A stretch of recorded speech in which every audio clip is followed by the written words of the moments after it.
तळोदा नागरी वस्तीत बिबट्याचा धुमाकूळ, गायीवर हल्ला करून ठार केल्याने नागरिकांमध्ये भीतीचे वातावरण।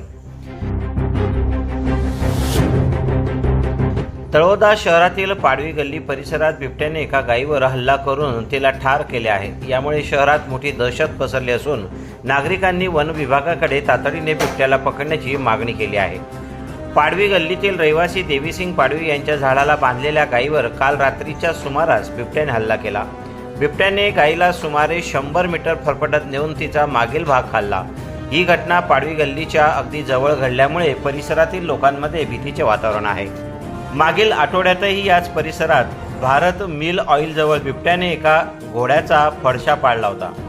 त्यानंतर नागरिकांनी बिबट्याला पकडण्यासाठी पिंजरा लावण्याची मागणी केली होती, मात्र वन विभागाने कोणतीही कारवाई केली नाही असा आरोप नागरिक करत आहेत। सध्या वन विभागाने चिनोदा शिवारात 2 आणि काजीपूर शिवारात एक पिंजरा लावला आहे, पण पाडवी गल्ली परिसरात तातडीने पिंजरा लावण्याची मागणी जोर धरत आहे।